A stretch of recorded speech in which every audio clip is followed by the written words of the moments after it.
ॐ विश्वानि देव सवितर्दुरितानि पराशुव यद्भद्रं तन्न आशुव।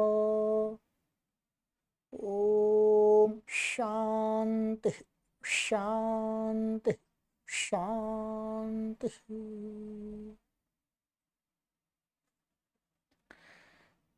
सभी को सादर नमस्ते। सनातन वैदिक धर्म यूट्यूब चैनल में आप सभी का हार्दिक अभिनंदन है। मित्रों, सत्यार्थ प्रकाश स्वाध्याय की कक्षा संख्या 10 को आज पढ़ेंगे। ठीक है,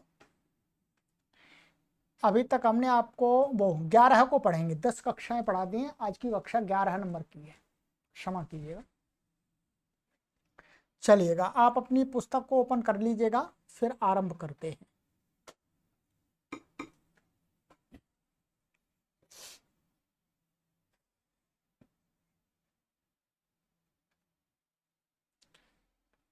यहां तक हमारा हो गया था। ठीक है, ओम शांति ही शांति ही शांति ही।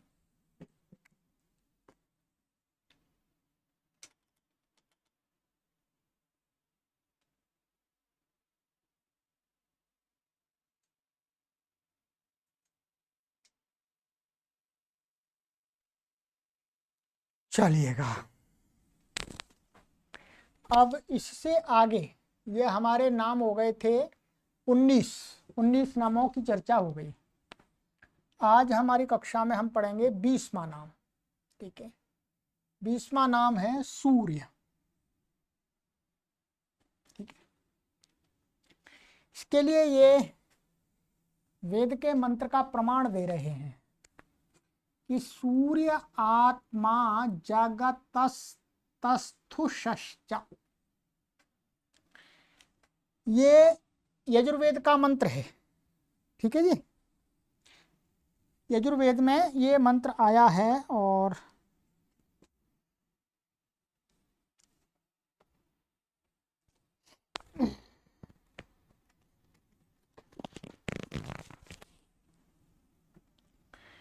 तो ये जो संध्या के मंत्र हमने आपको शुद्ध कराए थे, उसमें आप देख सकते हैं वहां पर ये मंत्र आया है। ठीक है, संध्या के मंत्रों में ही आया था। अभी मेरे पास में यहाँ पुस्तक नहीं है, इसलिए मैं संख्या आपको नहीं बता पा रहा हूँ। ठीक है, चलिएगा, मैं देखता हूँ पुस्तक।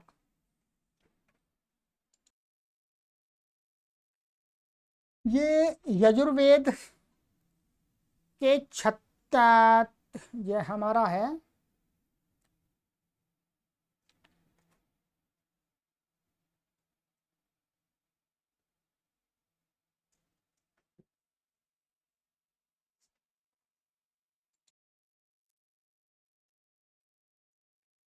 चलिए, मैंने आपके लिए थोड़ा पुरुषार्थ किया है और इसका पूरा पता आपको बता देते हैं कि ये कहाँ कहाँ पर आया है। महर्षि दयानंद सरस्वती जी ने यहाँ पर इस यजुर्वेद के वचन लिखा हुआ है, परंतु ये जो मंत्र है ये चारों वेदों के अंदर आया है। ठीक है, पता भी लिखिएगा। पहले तो यजुर्वेद का ही देख लेते हैं। ये यजुर्वेद में 2 स्थान पर आया है। ठीक है, यजुर्वेद में एक तो ये आया है, आप भी लिख सकते हैं किसी को बताने के लिए। यहां पर आया है 7वें अध्याय का 42वां मंत्र है, 42। यजुर्वेद में 7वें अध्याय का 42वां मंत्र है। ठीक है, और फिर यही मंत्र आगे 13वें अध्याय में 46वां मंत्र है।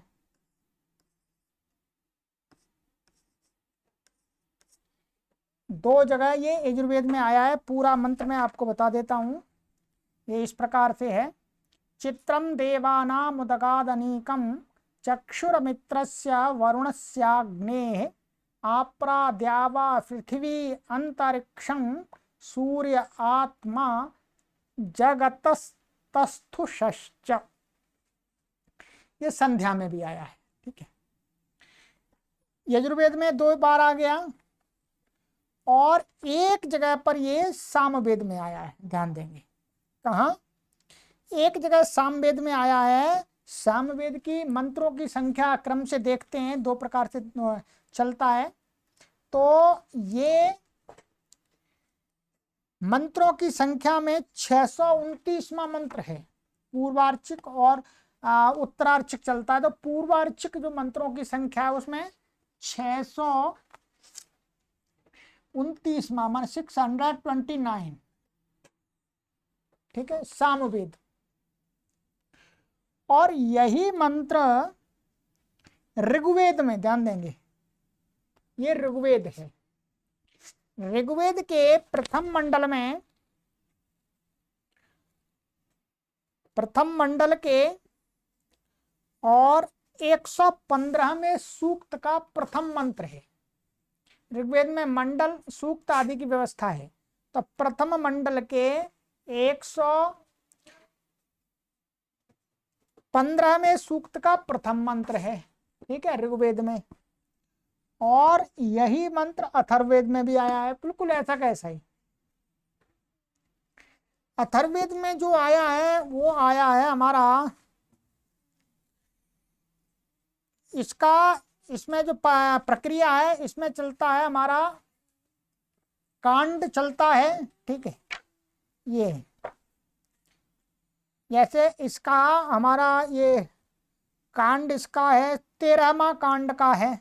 ठीक है, 13वें कांड का और दूसरे सूक्त का 35वां मंत्र है। 13वें कांड अथर्ववेद में 13वें कांड का दूसरे सूक्त का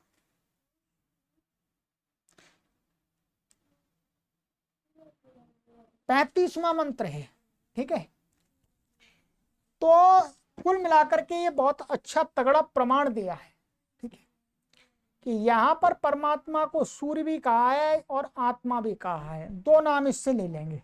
ठीक है,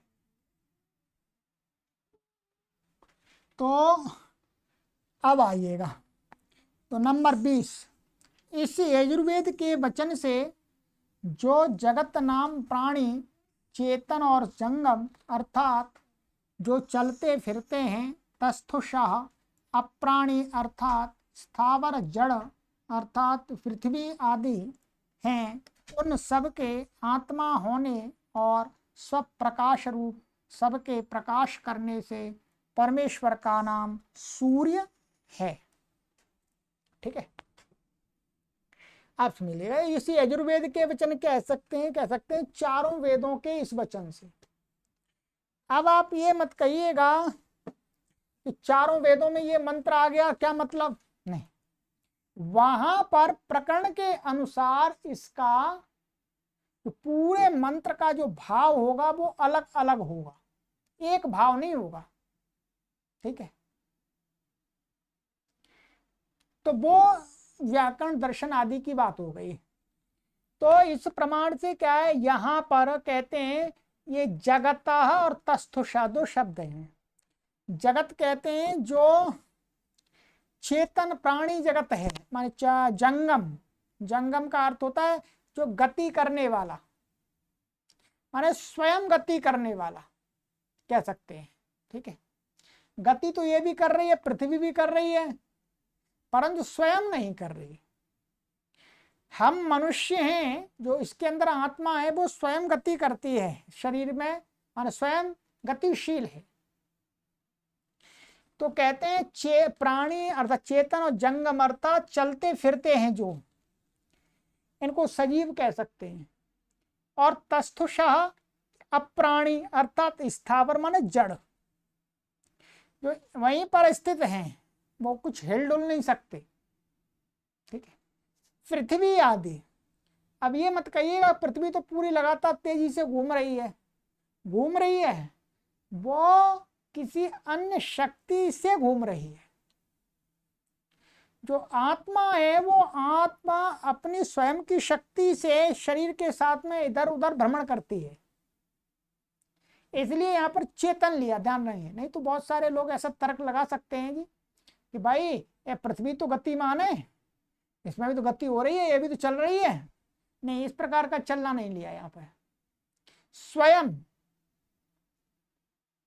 स्वयं जो चलता है उसको यहाँ पर कहा है जगत, और जो दूसरे के सहारे से गति उत्पन्न करता है उसको कहा है यहाँ पर तस्थुष, माने जड़ जगत। तो कहते हैं उन सब का आत्मा माने उन सब का आधार होने से और स्वप्रकाश रूप, और स्वयं ही क्या है, प्रकाश रूप है। जैसे एक उपमा के रूप में लिया कि सूर्य जैसे अपने प्रकाश से प्रकाशित हो रहा है। अपने प्रकाश मतलब वस्तुतः अंत में जाएंगे तो उसको भी कहीं से प्रकाश मिल रहा है। तो कहते हैं स्वप्रकाश रूप, सबके प्रकाश करने से परमेश्वर का नाम सूर्य कहा है। तो परमात्मा को सूर्य नाम से भी पुकारा गया है। अब कहने का तात्पर्य यहाँ पर हमें ये समझना है इनके कहने से कि ये कहना चाह रहे हैं भाई, वेदों के अंदर जहाँ कहीं पर भी सूर्य शब्द आ जाए तो हर बार आप ऐसा ही अर्थ मत कर लेना कि ये जो सूर्य है उसी को ले लेना। सूर्य शब्द से ईश्वर का भी ग्रहण होता है। यदि प्रकरण में ईश्वर का संबंध लग रहा है उस प्रसंग में, तो ईश्वर को सूर्य शब्द से ग्रहण करना है, न कि इस जड़ सूर्य को ग्रहण करना है। जहां जड़ की बात है वहां जड़ को ग्रहण कर लेना है। प्राय करके क्या हो गया, जिस समय महर्षि दयानंद जी ये बात कह रहे थे उस समय संस्कृत के अध्ययन अध्यापन के न्यून होने से क्या है, लोग जो ये सूर्य दिख रहा है उसी सूर्य का ग्रहण करने लगे। वेदों में जहां जहां सूर्य शब्द आया वहां वहां उन्होंने इसी सूर्य का ग्रहण करना आरंभ कर दिया, ऐसा ही अर्थ कर दिया। सायण आदि है, महितर आदि है, उन्होंने इसका एक यौगिक अर्थ नहीं देखा कि परमात्मा को भी सूर्य कह सकते हैं। सबसे बड़ी बात है महर्षि दयानंद सरस्वती ने इस विषय में जागरूक किया कि भाई ठीक है वो सूर्य तो सूर्य है ही, परंतु परमात्मा को भी सूर्य कहा गया है वेदों में। ठीक है, क्यों? क्योंकि यहां पर आत्मा भी आ रहा है। उस सूर्य को तो आत्मा नहीं कह सकते जो ऊपर आका हमें दिखता है। आत्मा तो जीव के लिए प्रयोग होता है, परमात्मा के लिए होता है।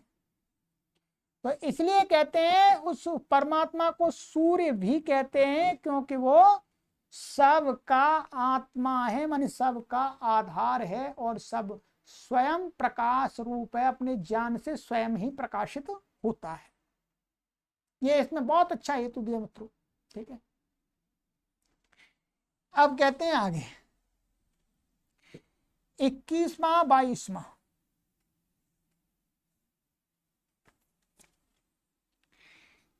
आत्मा, इसमें आत्मा आया था तो आत्मा को बता रहे हैं कि आत्मा भी यहां पर परमात्मा को कहा जा रहा है।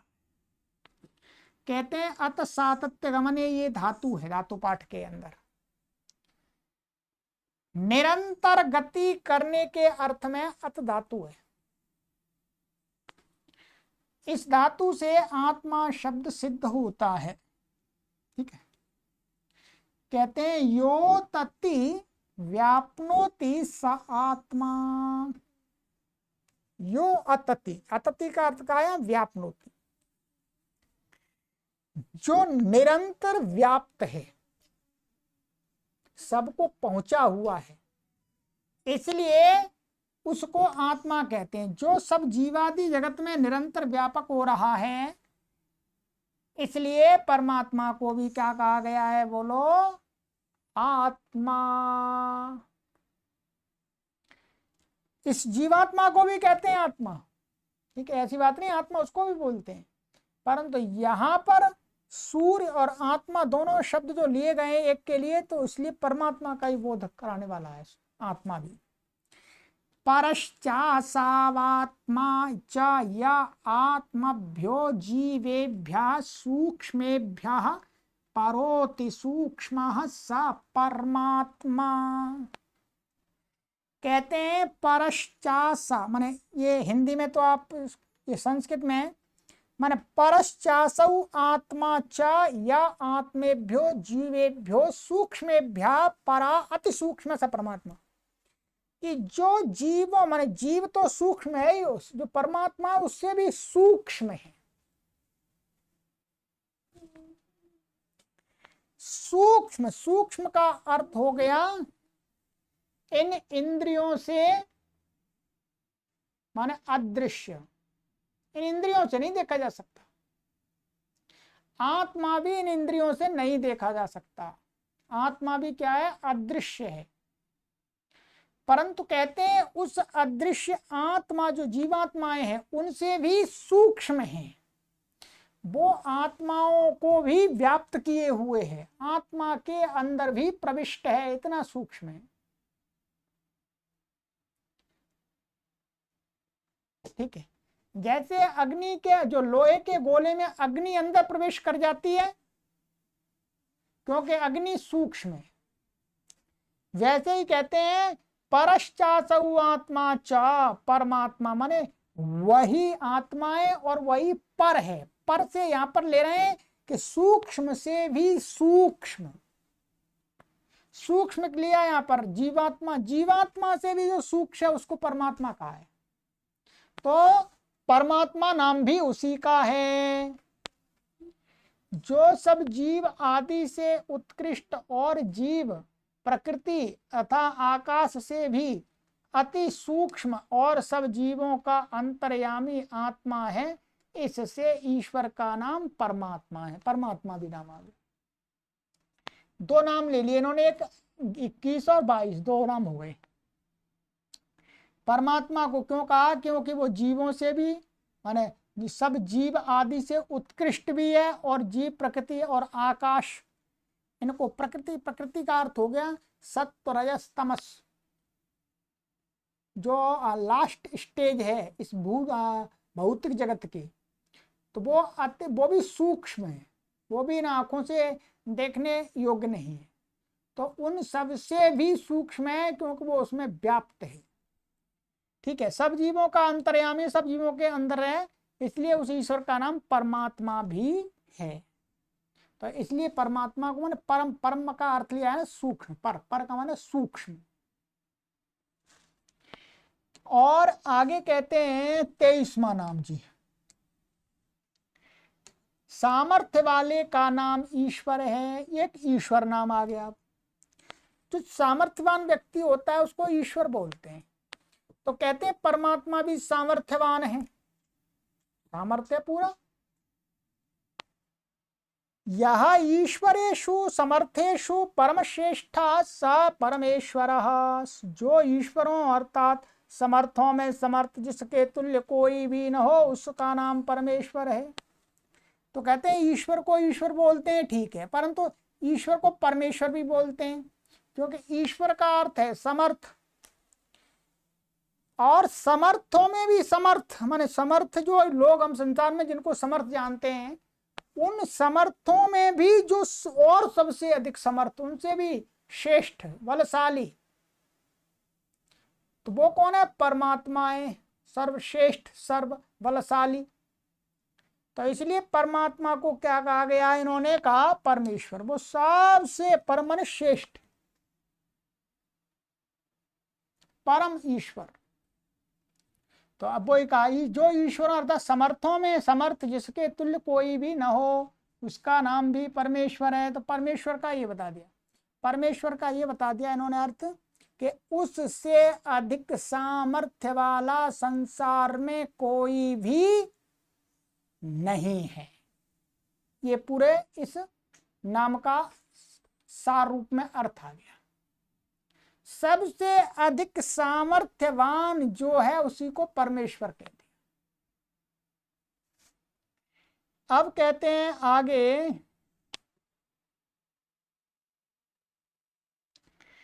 24वां नाम, शुई अभिषवे शुंग प्राणी गर्भ विमोचने। ये दो धातुएं ले रहे हैं। इनसे शब्द बनाएंगे सविता। क्या बनाएंगे जी? सविता। सविता परमात्मा का नाम है, ठीक है। सावित्री है तो सविता बनता है उसका। तो कहते हैं इन धातुओं से सविता शब्द सिद्ध होता है। तो वस्तुतः क्या है? सावित्री ऐसा सिद्ध होता है, ऐसा सावित्री, ध्यान देंगे, सावित्री। जब इसको हम प्रयोग करते हैं तो फिर उसको रूप बन जाता है सविता। संस्कृत में ये नियम है, सावित्री का प्रयोग नहीं करते, सविता। जैसे कर्तृ शब्द होता है, वास्तव में क्या है? कर्तृ, पर हिंदी में हम इसको क्या प्रयोग करते हैं? कर्ता, ठीक है। कर्ता करते हैं, ये तो सरल शब्द है। ठीक वैसे ही सवित्री शब्द है, उसको प्रयोग करते करते समय हम क्या करते हैं? उसको सविता। ये गलत नहीं है, सही है, प्रयोग ऐसे ही होता है। तो यहां पर इनका कहना है कि ये जो सविता शब्द है इन दो धातुओं से सिद्ध होता है, तो अभिशवे और शुंग प्राणी गर्भ विमोचने। तो कहते हैं अभिशवः प्राणी गर्भ विमोचनम च उत्पादनम। अभिशवः अथवा प्राणी गर्भ विमोचनम, इन दोनों का अर्थ है उत्पादनम। उत्पादनम का अर्थ है उत्पन्न करना, उत्पन्न होना नहीं, उत्पन्न करना। आगे बताते हैं यश्चराचरम जगत सुनोति सूते वोत्पादयति स सविता परमेश्वरः। जो चर और अचर जगत में, जड़ और चेतन जगत को सुनोति अथवा सूते व उत्पादयति, ये क्या है? सभी पर्यायवाची हैं। सुनोति का भी वही अर्थ है, सूते का भी वही अर्थ है, उत्पादयति का भी वही अर्थ है, पर उत्पन्न करता है। स सविता, वह सविता परमेश्वरा, परमेश्वर संपूर्ण जगत को उत्पन्न करता है। जो सब जगत की उत्पत्ति करता है, इसलिए परमेश्वर का नाम सविता है। ठीक है जी। चलिए अब एक नाम आ रहा देव, इसको समझ लीजिएगा, कोई विशेष ऐसा भी नहीं है। देव नाम है। देव शब्द आपने बहुत सुना होगा, परंतु वर्तमान में देव देव देव कहने से हमारे दिमाग में कुछ अलग ही विचार आता है, कुछ अलग ही संस्कार आता है। परंतु यहाँ पर कहते हैं कि उस परमात्मा का एक नाम देव भी है। कहीं पर भी शास्त्रों के अंदर देव शब्द आया है तो उससे हम परमेश्वर का भी ग्रहण करें। देव दूसरे भी हैं, सूर्य देव भी है, पृथ्वी देव भी है, जल देव भी है, वायु देव भी है, आकाश देव भी है, ठीक है। और भी देने वाले जो लोग हैं वो भी देव है, परंतु यही नहीं है, परमात्मा भी देव है, परमात्मा को भी देव कहा जाता है। अब कहते हैं, आइएगा देव शब्द के बारे में बता रहे हैं। देवो क्रीड़ा विजिगीषा व्यवहार द्युति स्तुति मोद मद स्वप्न कांति गतेषु। ये क्या है? धातु पाठ में पड़ी हुई धातु है। आपको बहुत सारे लोगों को ये थोड़ा सा कठिन अनुभव लगता होगा, परंतु समझना तो पड़ेगा, ठीक है। आपका पुस्तकें नहीं है, कोई बात नहीं, ये महर्षि पाणिनि का धातु पाठ का सूत्र है, ठीक है, जहां पर रूट्स पड़े हुए संस्कृत के। तो ये रूट है, एक रूट है, इतने अर्थ हैं इसके अंदर, ध्यान दीजिए। दिबु जो रूट है, जो धातु है, वो कितने अर्थ में है? क्रीड़ा, विजिगीषा, व्यवहार, द्युति, स्तुति, मोद, मद, स्वप्न, कांति और गति। इतने अर्थों में 1 2 3 4 5 6 7 8 9 10 दिव धातु है, उसके कितने 10 अर्थ हैं। देव शब्द के 10 अर्थ तो सामान्य हो जाते हैं, उससे और भी अधिक हो जाते हैं। अब यहां पर बता रहे हैं इस धातु से देव शब्द सिद्ध होता है, देवु से देव बनता है, ये हट करके ये हो जाता है व्याकरण में। क्रीड़ा, अब ये पहला अर्थ लेंगे, ठीक है। जो शुद्ध जगत को क्रीड़ा कराने, ठीक है।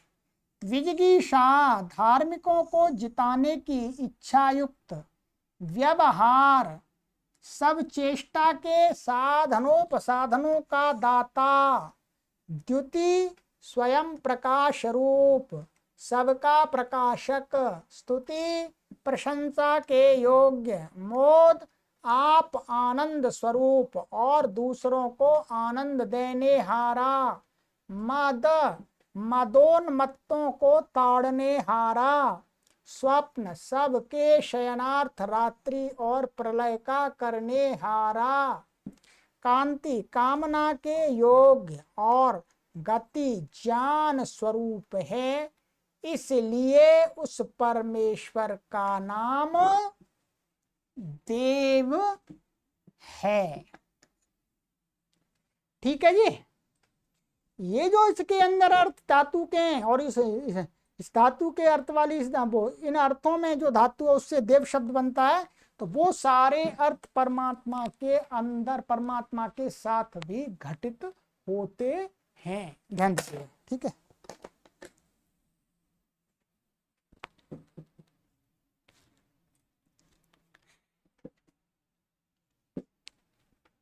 परमात्मा क्या है? जो शुद्ध जगत को क्रीड़ा कराने, शुद्ध जगत को क्रीड़ा, क्रीड़ा का अर्थ यहां पर खेल नहीं है, ध्यान रखिएगा, खेल नहीं है। शुद्ध जगत को क्रियाशील बनाने के लिए, क्रीड़ा का अर्थ यहां पर क्रिया है वास्तव में, ठीक है। और विजिगीषा का अर्थ होता है धार्मिक लोगों को जिताने की इच्छा वाला, सब चेष्टा के साधनोपसाधन का दाता, माने जो प्राणी हैं उन जो जिस वो चेष्टा जिन जिन माध्यमों से कर सकते हैं वो साधन और उपसाधन, साधन और साधनों के भी साधन, उनको उपसाधन बोलेंगे। और साधनों का देने वाला है, इसलिए उसको देव के। द्वितीय माने स्वयं प्रकाश रूप है, सबका प्रकाशक है, सबको प्रकाशित करता है अपने ज्ञान से। स्तुति माने प्रशंसा के योग्य है, उसकी लोग प्रशंसा करते हैं। मोद माने आप आनंद स्वरूप है और दूसरों को भी आनंद देता है यदि उसके साथ कोई ध्यान लगाता है। मद माने मदोन्मत्तों को वो ताड़न माने ना दंड देने वाला भी है। स्वप्न सबके शयनार्थ रात्रि और प्रलय का करने हारा है, अर्थात उसी की व्यवस्था से प्राणियों को सोने के लिए रात्रि चाहिए, तो रात्रि की व्यवस्था भी है एक तरह से। ये तो ठीक बात है कि ये सूर्य और पृथ्वी की गति के कारण से आपको हमें रात्रि और दिन दिखता है, परंतु ये हो किस व्यवस्था से रहा है? सूर्य और पृथ्वी तो जड़ है, वो अपने आप तो नहीं कर सकते। और कहते हैं प्रलय का करने हारा, माने जब सृष्टि है, सृष्टि का समय समाप्त होता है तो कहते हैं वो प्रलय वही करता है। कांति का देने हारा है, माने कामना के योग्य, देने कामना करने योग्य है, माने उसको लोग चाहने योग्य है वो। और गति माने ज्ञान स्वरूप है, इसलिए उस परमेश्वर का नाम देव है। अब उसी को नीचे बता रहे हैं, देखते जाइएगा, उसी को और खोल रहे हैं। अथवा यो दिव्यति क्रीडति सदैव, जो अपने स्वरूप में आनंद से आप ही क्रीड़ा करे अथवा किसी के सहाय के बिना क्रीड़ावत सहज स्वभाव से सब जगत को बनाता है, बनाता व सब क्रीड़ाओं का आधार है। या क्रीड़ाओं का अर्थ आपको ये खेल नहीं है, जैसे कथाकार लोग क्रीड़ा बताते हैं, वो क्रीड़ा नहीं है, नाच गाना नहीं है। क्रीड़ा का अर्थ है क्रिया, ठीक है, उन सबका आधार है। विजिगीषते सदैव, जो सबका जीतने हारा स्वयं अजय, अर्थात जिसको कोई भी ना जीत सके, उसी को और खोल रहे हैं विस्तार से। व्यावहारयति सदैव, जो न्याय और अन्याय रूप व्यवहारों का जनाने और उपदेष्टा मन उपदेश करने वाला है। यश्चराचरम जगत द्योतयति, जो सब का प्रकाशक है, चर और अचर, जड़ और चेतन। या स्तूयते सदैव, जो सब मनुष्यों को प्रशंसा के योग्य, यानी सभी लोग उसकी प्रशंसा करते हैं। और सभी लोग का मतलब है जो ईश्वर की सत्ता को मानने वाले लोग। जो ईश्वर की सत्ता को ही नकारते हैं वो उसकी प्रशंसा क्या करेंगे? वो उसकी प्रशंसा क्या करेंगे?